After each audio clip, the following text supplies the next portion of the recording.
My spouse chuckled, "What's your plan? Divorce me?" After I discovered him with my own sister. I stayed silent, just went to the bedroom and began packing. Their laughter ceased when they saw what I placed in the suitcase. My husband and my sister laughed when they thought they'd broken me. But trust me, they stopped laughing the moment they saw what I was putting in that suitcase. What the hell did they think was going to happen next? Honestly, that day started just like any other. Painfully, utterly normal. I remember leaving the office around 5 p.m., feeling that deep satisfaction that comes from a really productive week. You know, the kind of week where you feel like you've actually built something. And I'm a partner at an architecture firm, one I helped build from the ground up, brick by brick. The hours are long, sure, but I love the work. There's a certain solidity to it, a permanence in creating spaces where people will live their lives. It's a feeling of control, I guess. A feeling that I was the architect of my own life, too. On the way home, I stopped at the gourmet market. Grabbed some fresh pasta, a bottle of Chianti. Walter loved it when I made my bolognese from scratch. It was a small thing, but after 25 years of marriage, you learn that love often lives in those little details. It lives in knowing their favorite wine, in making their favorite meal on a random Thursday, just because. Our house? That was my sanctuary. A beautiful 2-story colonial I designed myself years ago, nestled in a quiet, leafy suburb. Every detail, from the reclaimed oak floors to the Carrara marble in the kitchen, I chose with care. It was more than just a house. It was a testament to the life I thought I had built. Solid, permanent. When I got home, Walter was already there. In the living room, supposedly reading the paper, but I could see his phone propped up behind it. "Hey, you," I said, dropping my keys and the grocery bags on the hall table. "Smells like you showered." "Long day," he mumbled, folding the paper with a rustle. "Thought I'd wash it off." He came over and gave me a quick, almost perfunctory kiss on the cheek. It was routine, practiced. The kind of kiss that means nothing more than habit. We made dinner together. Well, I cooked, and he leaned against the counter, telling me about his day. His boss was a jerk. Quarterly reports were a nightmare. The usual complaints. I listened, offered sympathetic noises, chopped onions. It was the familiar dance of our evenings, a choreography we'd perfected over 2.5 decades. After dinner, we settled onto the couch. It was a plush, custom-made sectional in a soft gray fabric. I remember it took me 6 months to choose. 6 months. I spent an absurd amount of time on paint swatches and fabric samples, all to create this perfect, peaceful home. The gas fireplace was on, just for the ambiance, its soft orange light flickering across the framed photos on the mantelpiece. Photos of our wedding, him looking so handsome and nervous. Family vacations to the Grand Canyon, our faces windburned and smiling. And then there was my younger sister Brenda's college graduation. Me and Walter standing on either side of her, beaming with pride. A whole life captured in polished silver frames. I was 52, an age where you believe the foundation of your life is set in stone. You've weathered the storms. You've raised your hypothetical children. You've settled into the comfortable, predictable rhythm of a long marriage. You think you know the person sitting next to you better than you know the back of your own hand. I picked up a design magazine. Walter, meanwhile, was on his phone. He was supposed to be looking up reviews for a new French restaurant to celebrate our anniversary. 25 years. A quarter of a century. It felt monumental. A milestone that deserved champagne and celebration. But he wasn't looking at restaurants. His phone buzzed. A low, discreet vibration from inside his pocket. He pulled it out, and his movements were just a little too quick, a little too guarded. He aimed it. He angled the screen away from me. A subtle shift of his body that screamed secrecy. It was a small thing, a tiny crack in the placid surface of our evening. But my architect's eye for detail, for things that are misaligned, caught it immediately. Then he smiled. Oh, that smile. It wasn't his usual tired end-of-day smile, or the polite, thin-lipped smile for the neighbors. This was a secret smile. A private, lit-from-within smile that made his eyes crinkle at the corners. My breath caught in my throat. It was the one he used to give me when we were first dating, back when a simple text from me could make him light up from across a crowded room. Seeing that smile now, directed at a cold, glowing screen, it felt like a physical blow.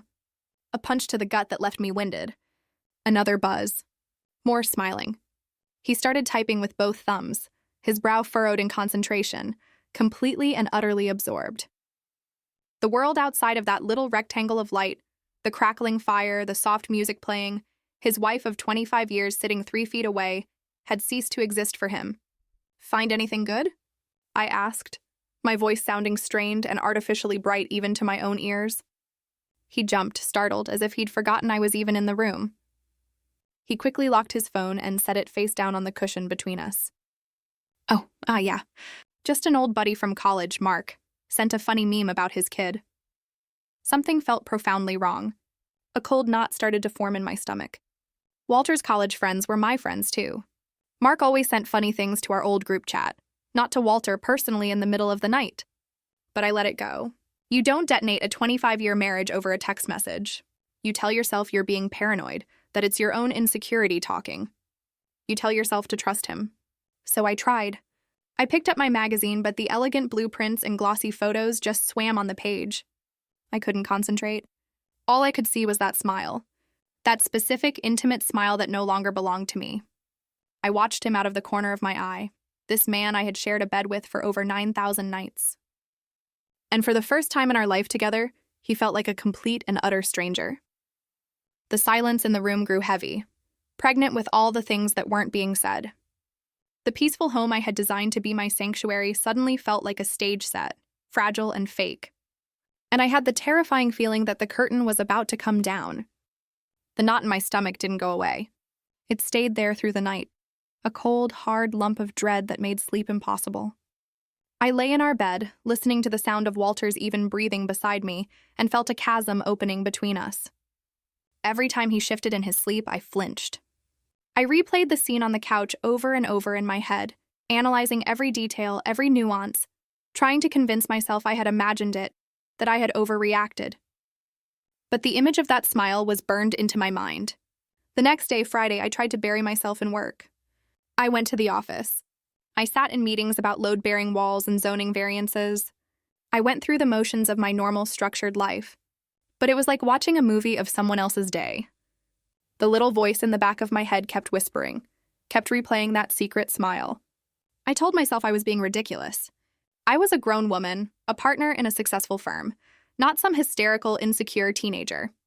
But the feeling wouldn't go away. That evening, the fragile peace I had tried to reconstruct was shattered for good. The evening started with a tense, almost suffocating normalcy. I suggested we order takeout, not having the energy to cook. Walter readily agreed, maybe a little too quickly. He seemed eager to keep things simple, to avoid any real conversation. We ate in front of the TV, watching some mindless sitcom, the sound of the canned laughter filling the space where our own conversation should have been. After dinner, I was in the kitchen rinsing the plates. Walter was leaning against the counter, scrolling through his phone again. The same posture, the same intense focus. I tried to ignore it. I told myself it didn't mean anything. His phone buzzed. A loud, clear notification sound this time. He'd left the volume on. He set it face down on the granite countertop, the screen dark, and said, "I'm going to grab that bottle of red from the pantry, the good stuff." He walked out of the kitchen. And in that moment, the universe, or fate, or whatever you want to call it, gave me a choice. I could respect his privacy. I could turn back to my bubbling sink of soapy water, dry the plates, and live with the gnawing, corrosive uncertainty for the rest of my life. Or I could know. I stood there for a long 10 seconds, my heart hammering against my ribs. I could hear him rustling around in the pantry, humming a little tune. The sound was so normal, so domestic. It made the situation feel even more surreal. "Just turn it over, Audrey," the voice in my head urged. "You have to know." My hand trembled as I reached for the phone. It felt heavy in my hand, like it contained the weight of my entire future. The glass was cool and smooth against my skin. I took a deep, shuddering breath and flipped it over. The screen lit up, and there it was. A notification preview from a text message, clear as day. My brain registered the words before it could process the horror. "Can't stop thinking about last night. You were amazing." For a split second, my mind reeled, trying to make sense of it. An affair? He was having an affair. The pain was sharp, immediate, a white-hot poker to the chest. But it was the name below the message that made the world stop spinning. The name that turned the sharp pain into a soul-crushing implosion that vaporized everything I thought I knew. It wasn't a name I didn't know. It wasn't some stranger, some coworker, some random woman I could hate from a distance. The name was Brenda. My sister, my baby sister. The little girl whose scraped knees I had bandaged. The awkward teenager I had coached through her first date. The maid of honor at my wedding who had given a tearful speech about how I was her hero. The woman whose photo was on my mantelpiece, smiling her bright, beautiful smile right next to mine. I couldn't breathe. The air was sucked out of my lungs as if by a vacuum. The sound of the running water in the sink faded into a dull, distant roar in my ears. I stared at the name, my sister's name, on my husband's phone next to those words, and my reality fractured into a million jagged pieces. It wasn't just a crack in the mirror anymore. The mirror had been smashed to dust, and the reflection staring back at me was a woman I no longer recognized, living a life that was a complete and utter lie. I heard the pantry door open. I heard Walter walking back towards me, the bottle of wine clinking against the corkscrew in his hand. He was still humming that little tune, completely and utterly oblivious. And I just stood there, frozen, holding the evidence of their unimaginable betrayal in my hand, the heat from the phone burning like a brand against my palm. Time seemed to slow down to a thick, syrupy crawl. I could feel the cold of the granite countertop seeping into my fingertips where I gripped the edge for support. The only thing keeping me upright. Walter stopped humming when he saw my face. The casual smile dropped from his lips. "Audrey, what is it? You look like you've seen a ghost." I tried to speak, but no sound came out. My throat had closed up. I just turned the phone around, my hand shaking so violently the screen seemed to vibrate, and held it out for him to see. His eyes scanned the screen. I watched his face, desperately searching for any sign of remorse, of panic, of shame. There was nothing. I saw a flicker of annoyance, quickly masked. He looked like a teenager who'd been caught breaking curfew, not a man who had just dynamited his 25-year marriage. He let out a long, theatrical sigh. "Look, it's not what you think." The sheer insulting weakness of that cliché. The most pathetic line in the cheater's handbook. It finally broke my paralysis. "Not what I think?" My voice was a choked, ragged whisper I barely recognized as my own. "It says Brenda. My Brenda. And it says, you were amazing last night." Each word was a shard of glass I had to force out of my throat. He had the audacity to look bored, put upon. He gently took the phone from my trembling hand and slipped it into his pocket, as if hiding the evidence would make it disappear. "You're overreacting. You're being dramatic." "Dramatic?" I whispered. Just then, the back door clicked open, and in walked Brenda. She was carrying a bag from a local bakery, a bright, cheerful smile on her face. "Hey, I was in the neighborhood and thought I'd bring dessert. They have that lemon tart you love, Audie." She used my childhood nickname, and the sound of it on her lips now was a desecration. Her smile faltered as she took in the scene. She looked from my ashen face to Walter's tense posture. A quick, calculating glance passed between the two of them. And in that single, fleeting glance, I saw everything. There was no surprise, no confusion, just recognition. She knew, of course she knew. She wasn't an innocent party caught in the crossfire. She was the other combatant. I looked at my little sister, the woman whose secrets I had kept, whose tears I had dried, whose life I had celebrated as if it were my own. "Brenda," I whispered, the name tasting like ash and poison in my mouth. She didn't even try to deny it. She leaned against the doorframe, setting the bag with the tart on the floor. A slow, smug little smirk played on her lips. She looked at Walter, and he looked at her, and a silent, triumphant conversation passed between them. And then it happened. The thing that broke me, the thing that killed the last shred of hope in my heart. Walter started to laugh. It wasn't a small, nervous chuckle. It was a full, deep-bellied laugh. A laugh of pure, unadulterated mockery, of relief that the secret was finally out. Brenda joined in, a high, tinkling laugh that sounded like breaking glass. They stood there in my kitchen, my husband and my sister laughing. Laughing at my pain. Laughing at the utter destruction of my world. The sound echoed off my pristine marble countertops, a grotesque symphony of their shared betrayal. The blood drained from my face. I felt a strange, horrifying sense of detachment, as if I were floating near the ceiling, watching this obscene little play unfold below. The woman standing there, her face a mask of silent horror, couldn't possibly be me. Through his laughter, Walter finally managed to speak, wiping a tear of mirth from the corner of his eye. The words he said will be burned into my memory, seared onto my soul until the day I die. "Oh, come on, Audrey," he gasped, still chuckling. "It's not that serious." "What are you going to do?" Divorce me? And in that moment, with their cruel laughter ringing in my ears, something inside me didn't just break. It died. The loving wife, the trusting sister, the woman who built her life around these two people, she ceased to exist. She turned to dust and blew away. And in her place, something cold and hard and silent began to form, like a diamond under unimaginable pressure. I didn't scream. I didn't cry. I didn't throw the heavy cast-iron skillet at his head, though the image flashed through my mind with vivid clarity. I just stood there, a hollowed-out shell. The laughter eventually died down, sputtering out into awkward silence when they realized I wasn't reacting. They looked at me, a little confused now, their shared amusement giving way to a flicker of uneasy uncertainty. "Audrey, say something," Walter said, his tone still light, but with an underlying edge of command. He was used to me reacting, to us talking things through. My silence was a variable he hadn't accounted for. I didn't. I turned my back on them. A simple, deliberate movement. I walked out of the kitchen, through the dining room with the long mahogany table where we'd hosted so many family Thanksgivings, and started up the grand, curving staircase. Each step on the plush runner felt heavy, monumental. I could hear them following me, their footsteps hesitant on the hardwood floor below. "Where are you going?" "We're talking about this," Walter called after me, a note of panic creeping into his voice. But we weren't talking. They were laughing. I was done talking. Forever. I walked into our bedroom. Our bedroom. The place that had been my sanctuary. The king-sized bed with the ridiculously high thread count sheets I'd insisted on. The matching walnut nightstands. The life we had built, contained in these four walls. I went straight to the walk-in closet, a space I had designed to be organized and serene. On the top shelf, covered in a canvas dust bag, was a set of expensive, hand-stitched Italian leather luggage. I'd bought it for Walter for our 20th anniversary, for that trip to Italy we'd taken. He'd loved it, bragging about it to anyone who would listen. I pulled down the largest suitcase. It was heavy, beautifully made, a symbol of our shared history, of our travels, of our life together. I laid it on the pristine white duvet of our bed and unzipped it with a firm, decisive pull.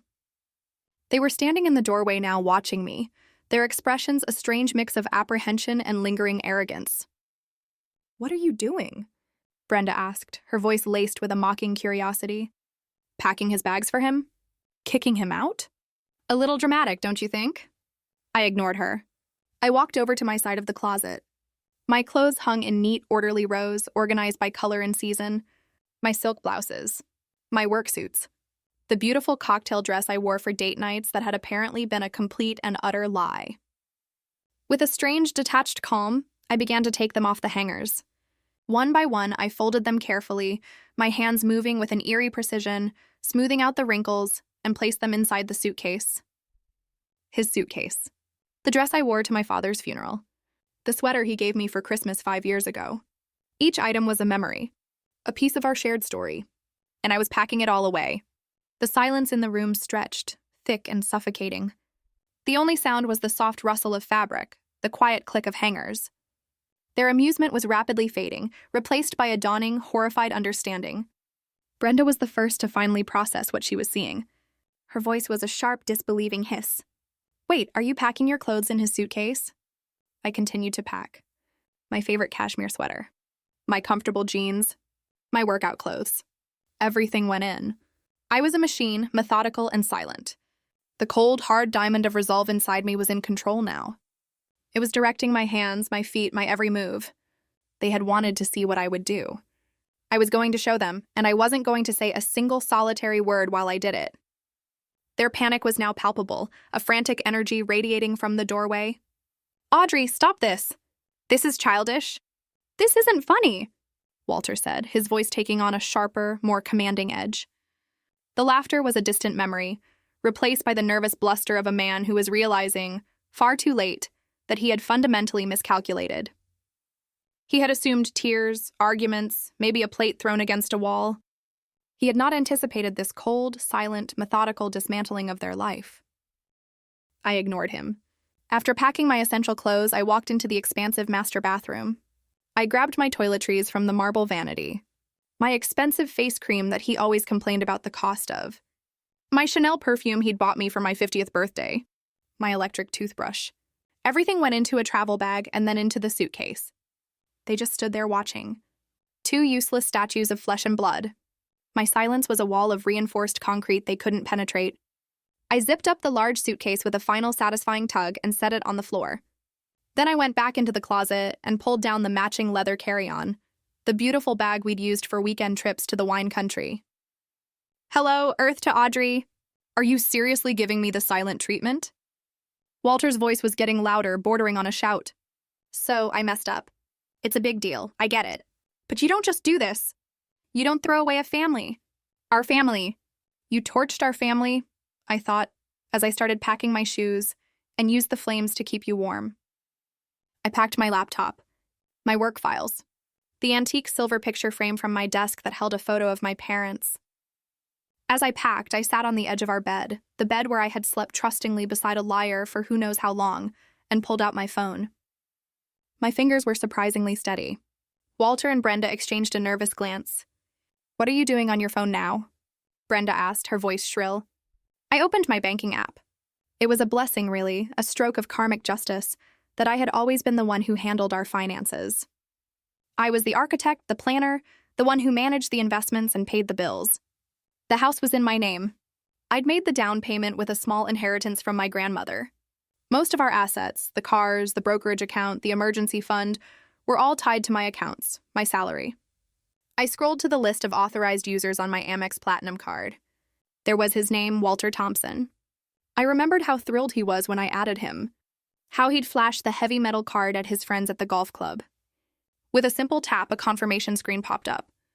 Are you sure you want to remove this user? The app asked. I pressed confirm without a second's hesitation. A small digital guillotine. Next, the car insurance.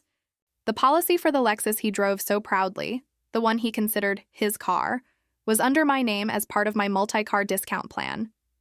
I found the number in my contacts and called, putting the phone on speaker. The cheerful, tinny hold music, a generic smooth jazz tune, filled the tense silence of the room. Walter stared at the phone on my lap, his face pale and slack-jawed. Thank you for calling Allstate. This is Maria. How can I help you? Hello, Maria, I said, my voice even and calm, a stranger's voice. I'd like to make a change to my policy. My policy number is 9247. I gave her the details.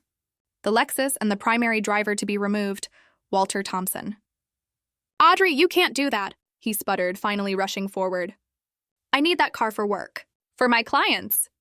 Ma'am, the change will be effective immediately, the agent chirped on the other end, oblivious.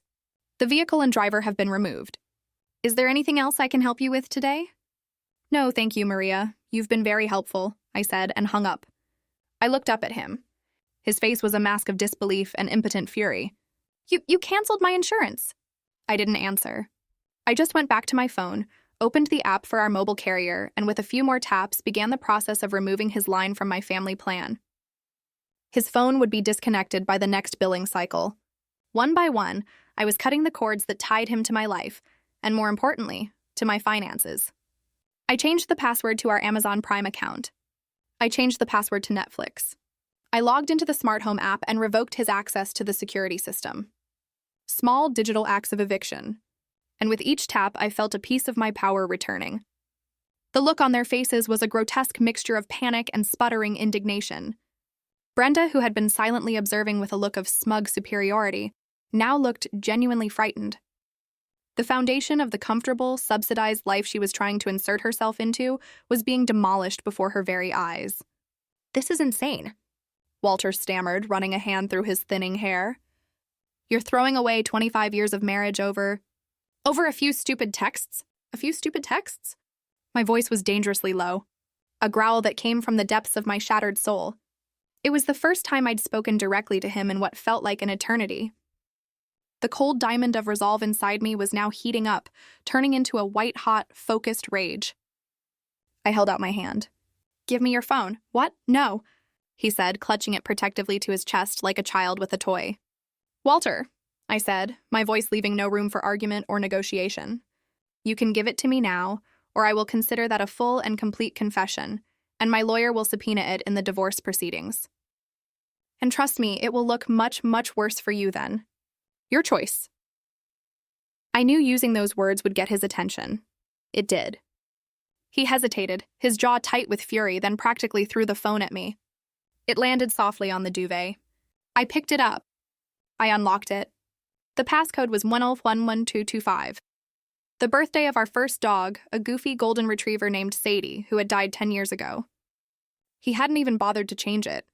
The intimacy of that knowledge, the shared secret of that number, now felt like a violation. I opened his messages with Brenda.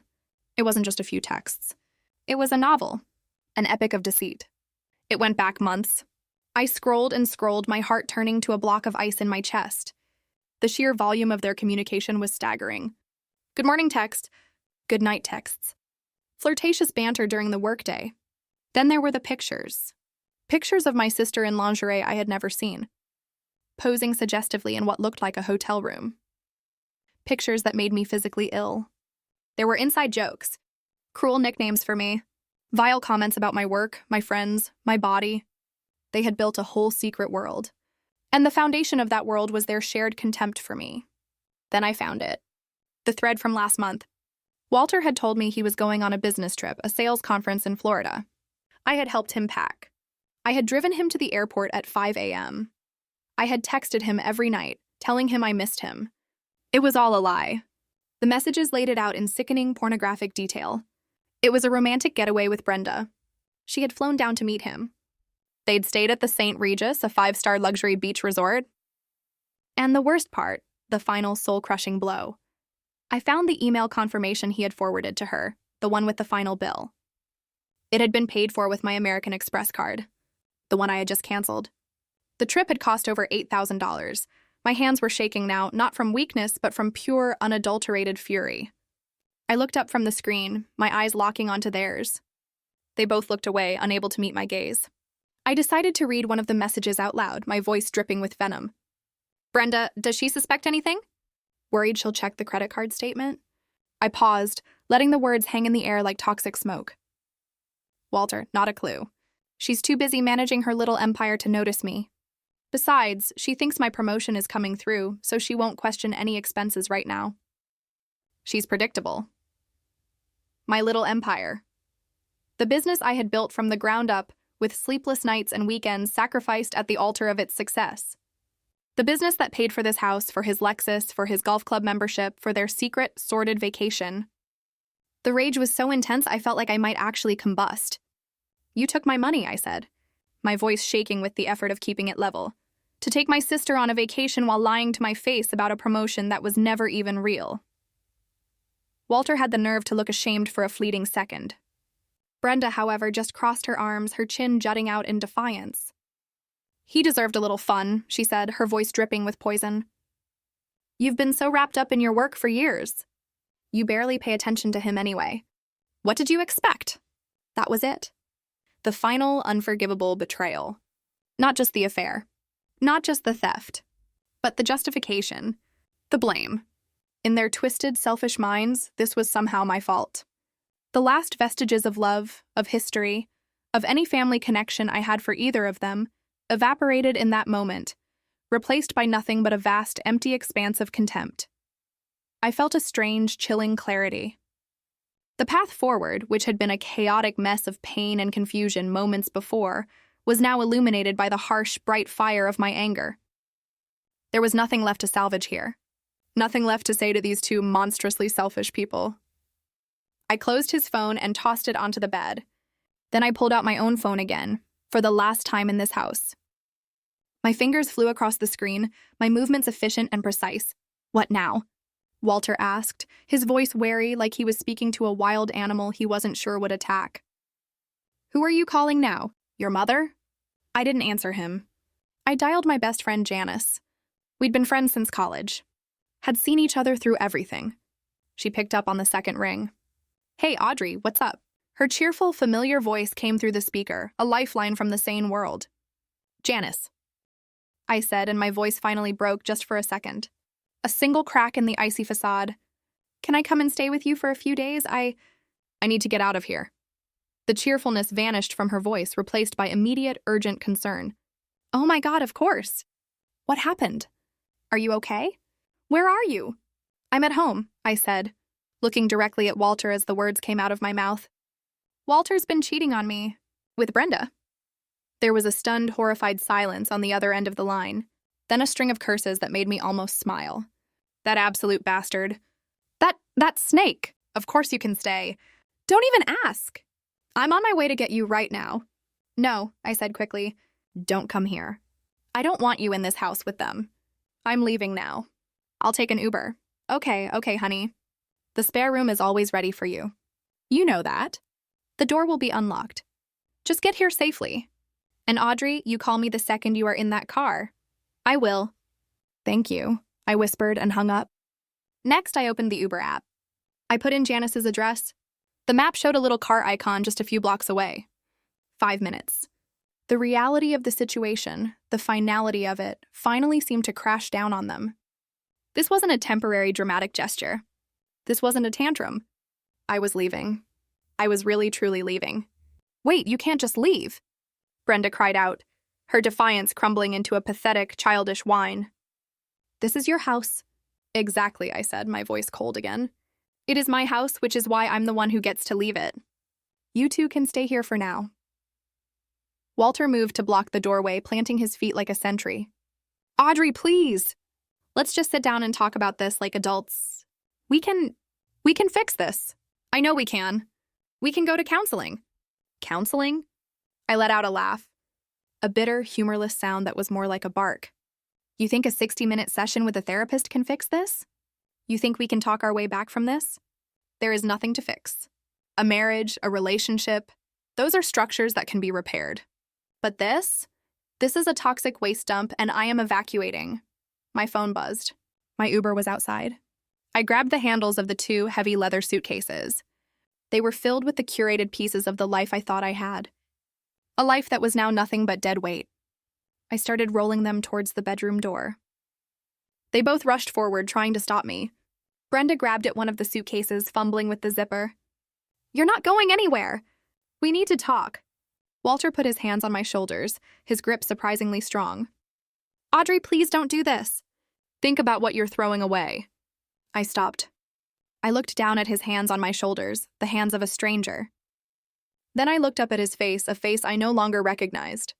Then I glanced over at my sister, who was desperately trying to unpack my shoes as if that would somehow keep me there. I felt a wave of disgust so profound it almost made me gag. I shrugged his hands off me with a force that surprised even myself.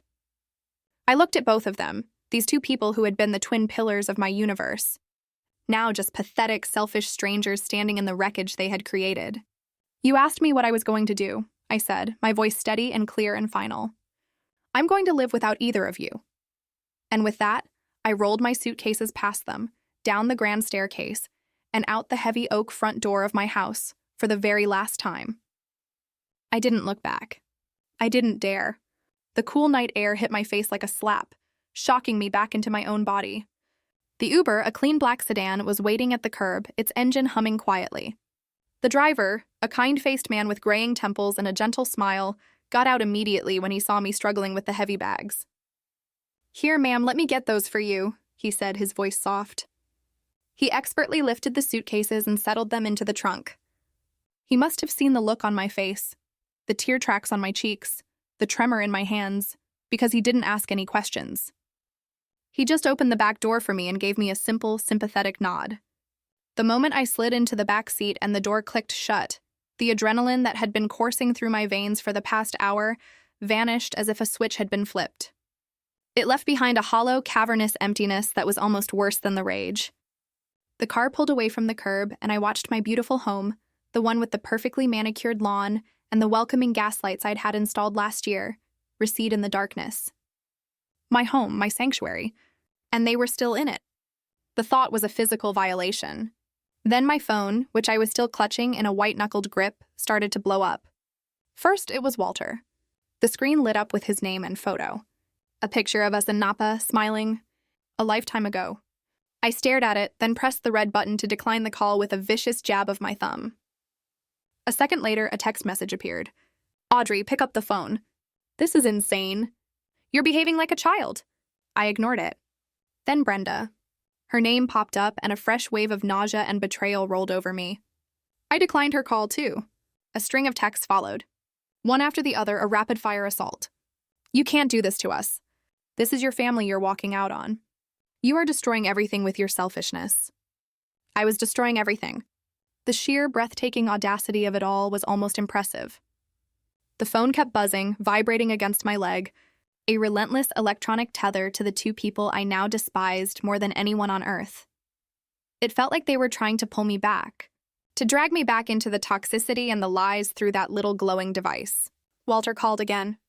This time, a voicemail notification popped up. Then Brenda. Then Walter again. I watched the screen light up with their names flashing in the dark car like warning signals. With 2 decisive taps, I found their contacts and I blocked them. The buzzing stopped. The silence in the car was suddenly deafening, broken only by the soft hum of the tires on the asphalt.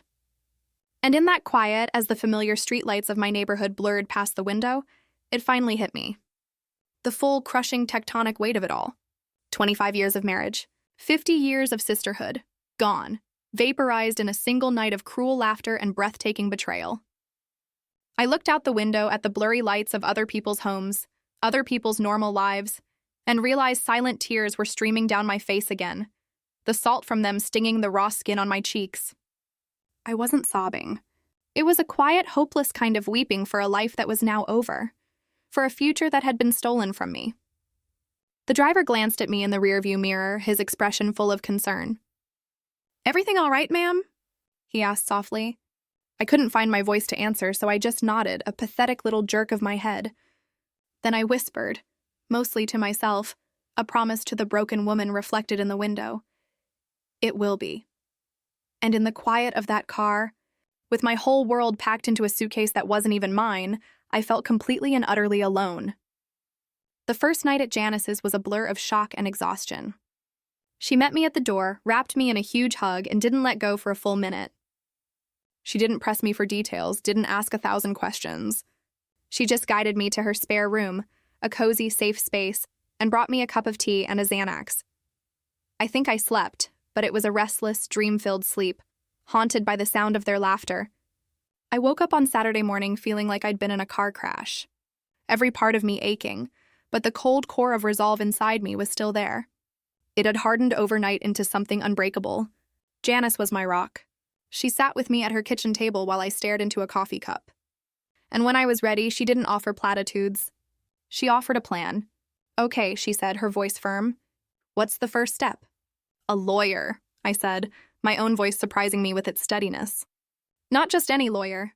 The best, most ruthless divorce lawyer in the city." Janice nodded, already typing on her laptop. "I know a guy. They call him the Shark. He handled my cousin's nasty divorce." By 9 a.m. on Monday morning, I was sitting in the sterile, overly air-conditioned office of Mr. Arthur Henderson, a man with a shock of white hair, piercing blue eyes, and a reputation for being a shark in a $3,000 tailored suit. I needed a shark. The office was on the 40th floor, with a panoramic view of the city I had helped build. I felt a small, grim sense of irony. I told him everything. I laid it all out on the polished surface of his mahogany desk. The 25-year marriage. The fact that I was the primary earner, with documentation to prove it. The house in my name, purchased with my inheritance. I explained the financial entanglement, the cars, the accounts. Then I told him about Walter and Brenda and the events of Thursday night. I had saved the texts from their friends and the unblocked numbers. I played him the voicemail messages they had started leaving. A pathetic, chaotic mix of feigned remorse, angry accusations, and desperate pleading. Mr. Henderson listened patiently, his face impassive, occasionally jotting down a note on a yellow legal pad. He didn't interrupt. When I finally finished, my throat raw, he took off his gold-rimmed glasses and polished them slowly with a silk cloth.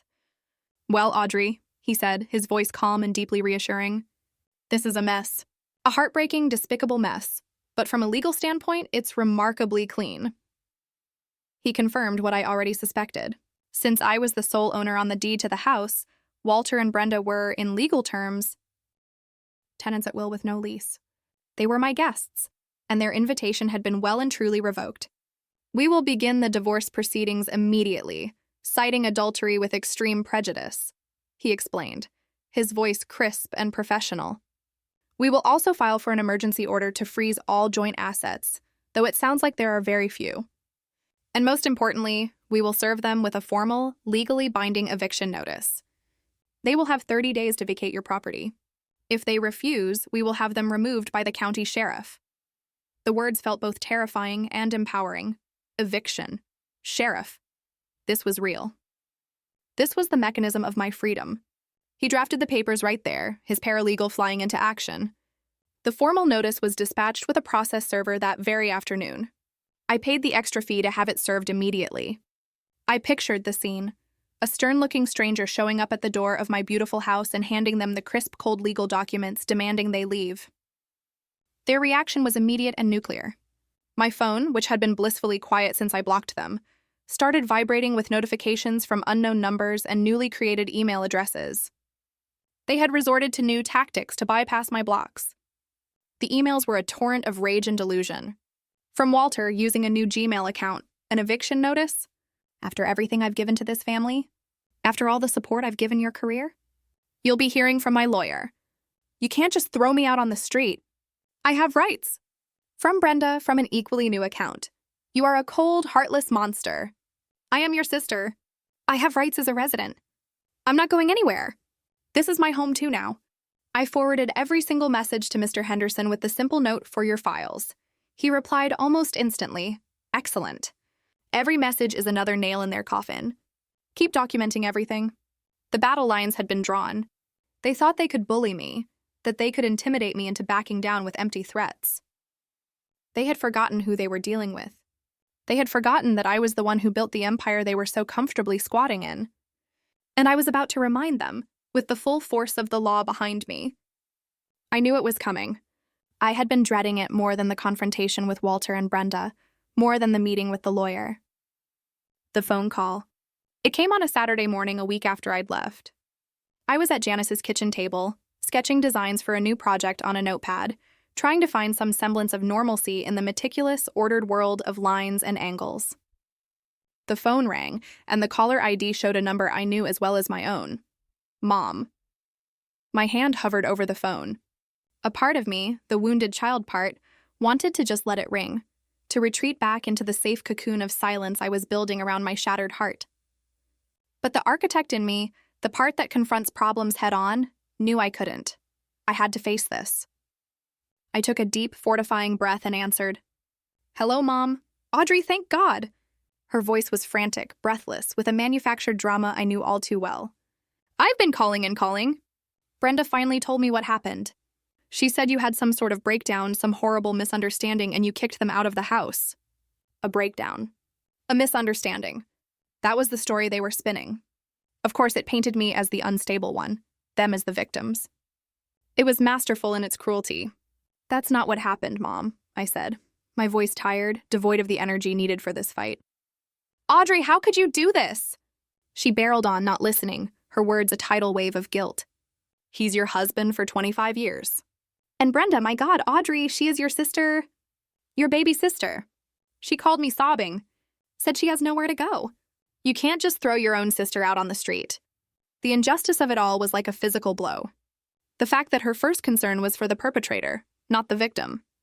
"Mom," I said, my voice getting colder, "did they tell you why I left? Did they tell you that I found them together? That they've been having an affair for months behind my back in my house, spending my money?" There was a pause.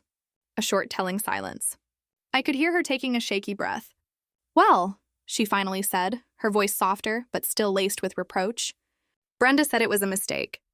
A terrible, terrible mistake. She feels awful. People make mistakes, Audrey. Good people. Family is supposed to forgive. You can't just throw away a 25-year marriage and your relationship with your sister over one mistake." "One mistake?" I repeated, my voice dangerously quiet. "Mom, it was not one mistake. It was hundreds of mistakes, hundreds of lies, every single day. And when I confronted them, they laughed in my face. They stood in my kitchen and they laughed. Brenda is very fragile right now," my mother continued, her voice taking on a whiny, pleading tone I despised. "She's always looked up to you. And Walter is your husband. For better or for worse, remember your vows. You owe it to your family, to your father's memory, to try and work this out." That was the word that did it. "Oh, I owe them nothing," I said, my voice now like ice. I have given them everything for years. I paid for Brenda's graduate school application fees. I gave Walter a no-interest loan to start his failed consulting business. I paid for their secret vacation. What I owe is to myself. I owe it to myself to not be a doormat, to not be a fool, and to not allow my home to be a brothel for my husband and my sister. They have 30 days to find a new place to live. That's more generosity than they deserve. I could hear her starting to cry on the other end. The wet, gulping sobs of someone who isn't getting their way. You're tearing this family apart, Audrey. You're being so selfish. No, Mom, I said, the last bit of hope I had for her support, for her motherly protection, dying in my heart. I'm not. They already did that. I'm just cleaning up the mess. I ended the call. I sat there in the silence of Janice's sunny kitchen. The notepad with my beautiful, orderly designs mocking me from the table.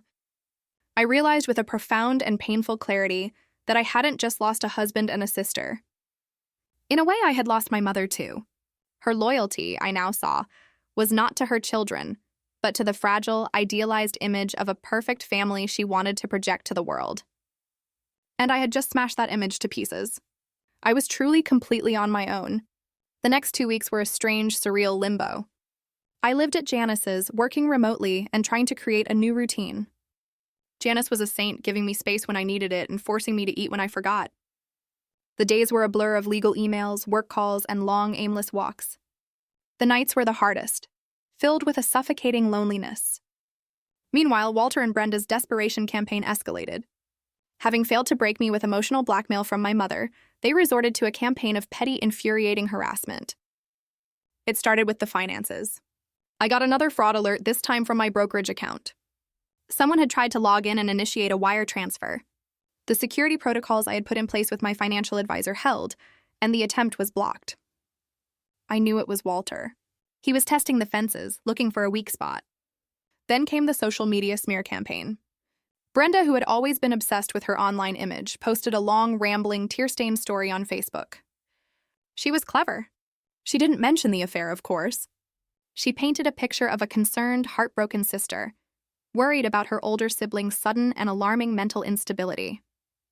She claimed I had become paranoid and delusional, that I was under extreme stress from work, and that I had thrown them out into the cold based on a terrible misunderstanding. She ended the post with a plea for her friends to pray for me and my healing. It was a masterpiece of passive-aggressive victimhood. My phone started buzzing with messages from distant relatives and old family friends, all expressing their concern. Is everything okay, Audrey? Heard you're going through a tough time. Brenda is so worried about you. I don't usually engage in social media drama. It's undignified. But this was a calculated attack on my sanity and my reputation. It required a response. I didn't write a long post. I didn't get into a war of words. I simply went to her post and left a single public comment. Ask her about the business conference at the St. Regis in Florida last month. Then ask her who paid for it. I have the credit card receipts charged to my account. It seems misunderstandings are quite expensive these days. The comments section exploded. People started asking questions. Within an hour, Brenda's entire post and all the comments had been deleted. But they weren't done. The pettiness escalated into the bizarre. My weekly grocery delivery from Fresh Market was mysteriously canceled. My subscription to the New York Times was suspended for non-payment, even though it was on autopay. A dozen pizzas showed up at Janice's front door one night, ordered in my name.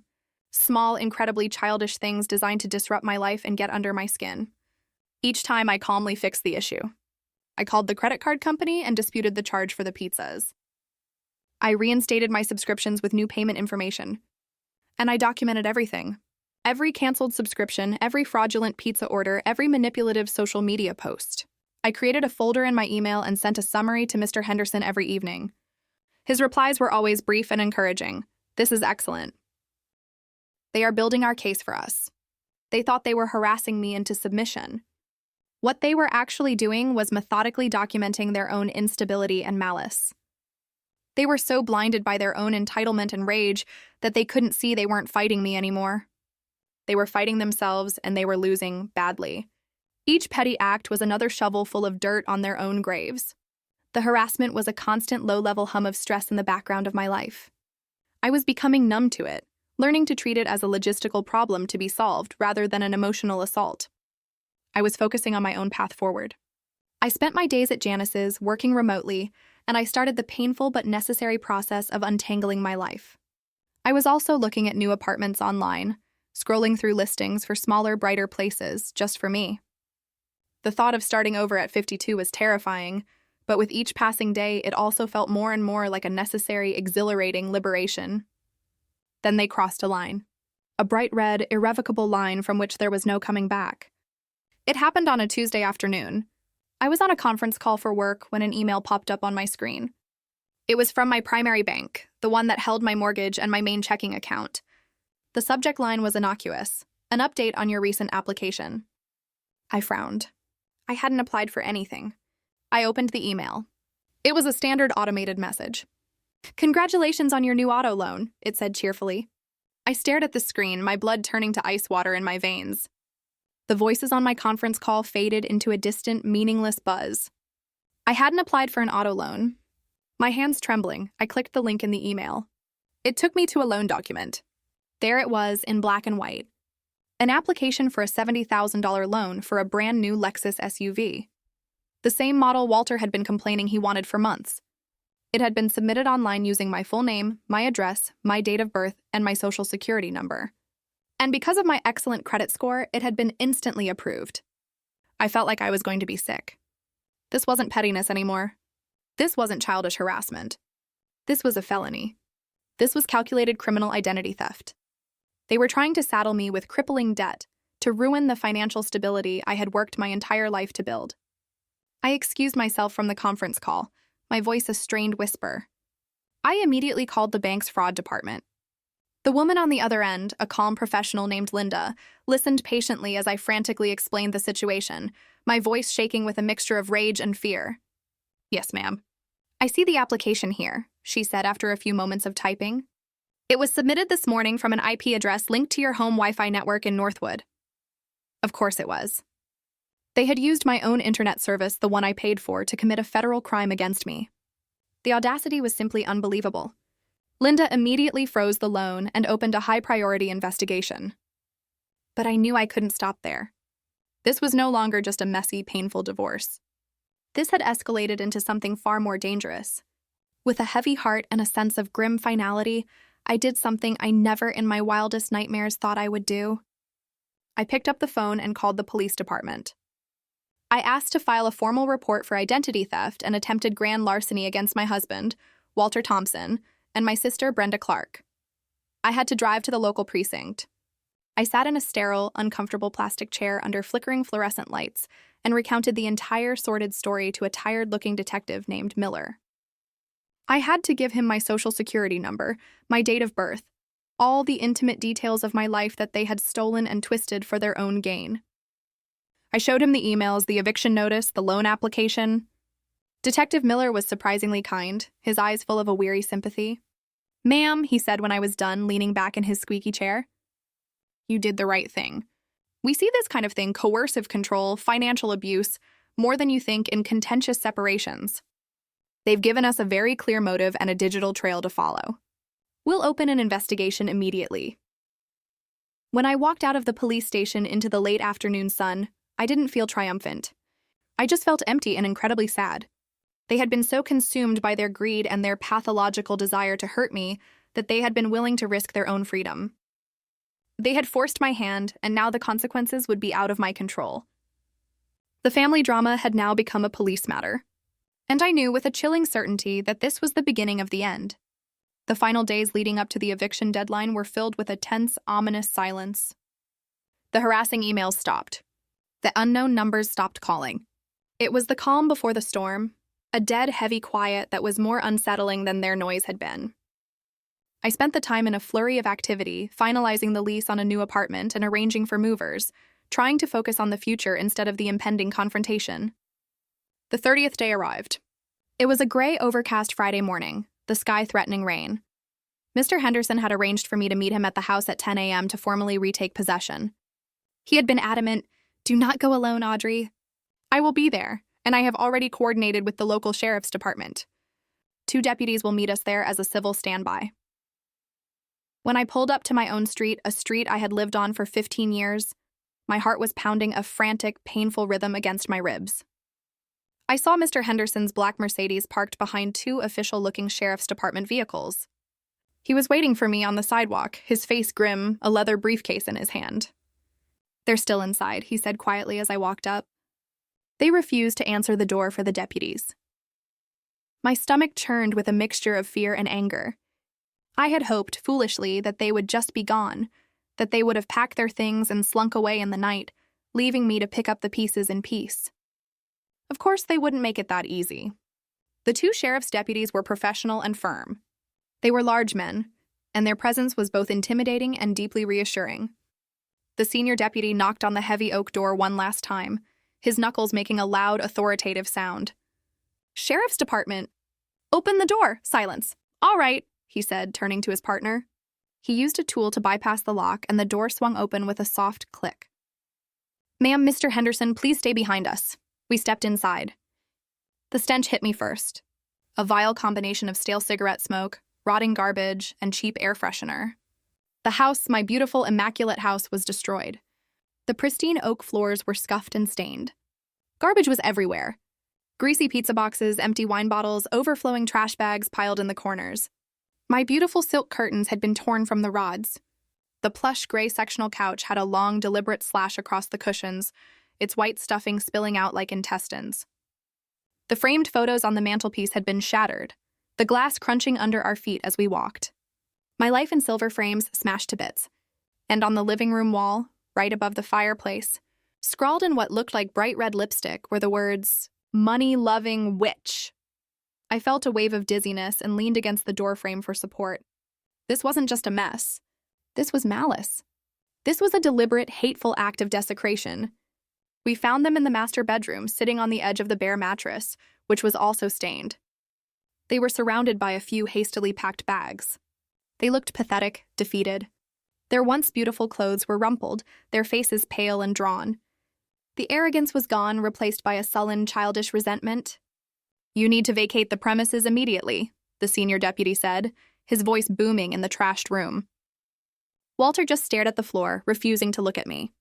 But Brenda, my sister, looked up, her eyes filled with a venomous, unadulterated hatred. "I hope you're happy, Audrey," she spat, her voice cracking. "You've destroyed everything." "I didn't destroy anything, Brenda," I said, my voice shaking but clear. "I just turned on the lights." Just as the deputies were preparing to escort them out, there was a knock on the open front door. Two new figures appeared in the hallway. They were dressed in plain clothes, a man and a woman, and they held up badges and leather wallets. "Detectives," the man said, his eyes scanning the room. "We're here to speak with Walter Thompson and Brenda Clark." A new kind of fear, cold and sharp and utterly different from the fear of eviction, flashed across Walter's and Brenda's faces.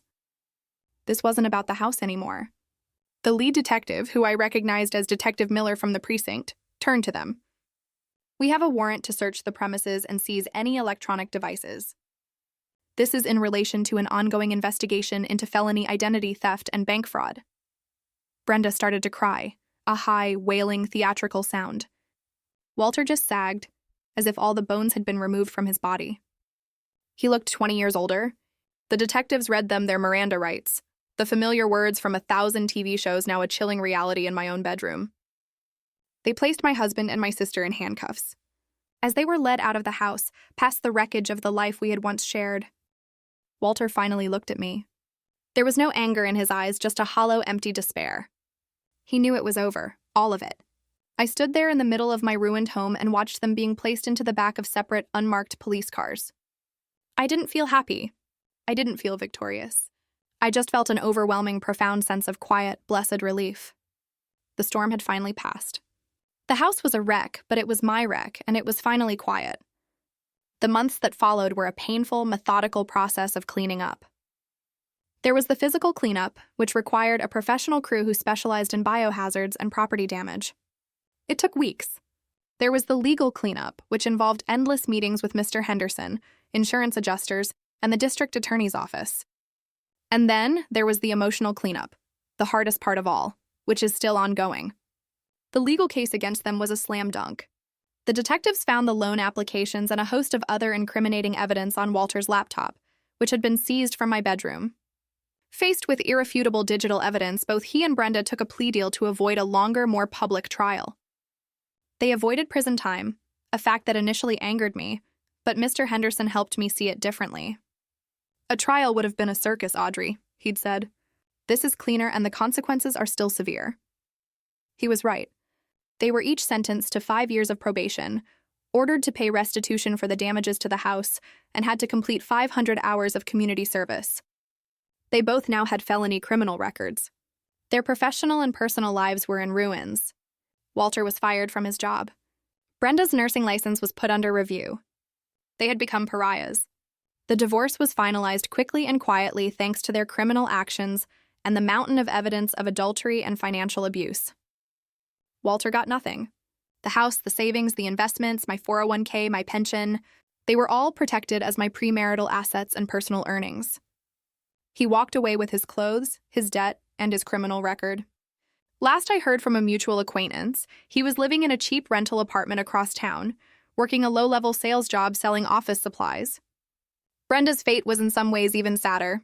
Our mother, finally forced to confront the ugly, undeniable truth, was devastated. She tried to support Brenda, but their relationship, already strained, fractured under the weight of the shame and disappointment. Brenda lost most of her friends, who were horrified by what she had done. She moved 2 states away to live with an aunt, trying to escape her ruined reputation. We have not spoken a single word since the day she was arrested. Sometimes I wonder if I'll ever hear from her again. As for me, I couldn't bear to stay in that house. I couldn't sleep in that bedroom or cook in that kitchen. It was tainted with too many bad memories, stained by their betrayal. I had the professional crew restore it to its former beauty.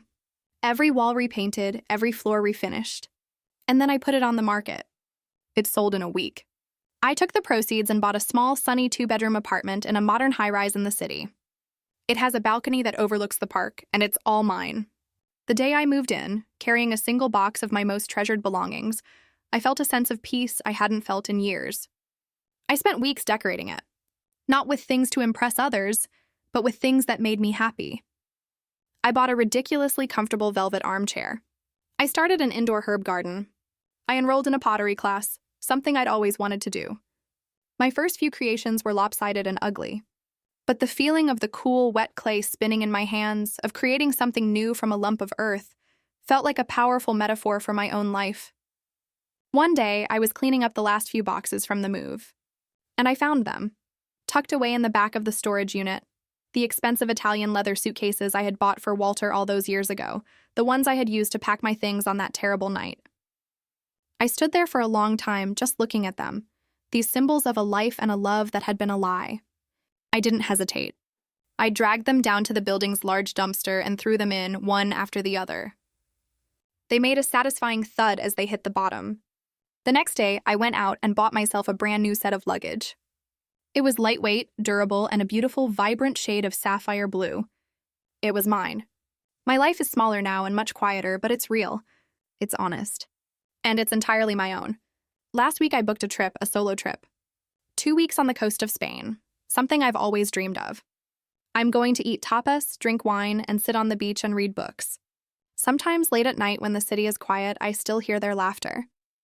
I still remember Walter's smug, taunting question. "What are you going to do? Divorce me?" He thought it was a threat. He thought it was the worst thing that could possibly happen to me. He had no idea it would be the beginning of my salvation. He had no idea that I would do exactly that and so much more. I would not only divorce him, I would dismantle the life he took for granted. I would hold him and my sister accountable for their crimes. And I would build a new life from the ashes, a life of my own making, one carefully chosen piece at a time. And that's my story. It was the hardest, most painful thing I've ever been through. But I came out the other side.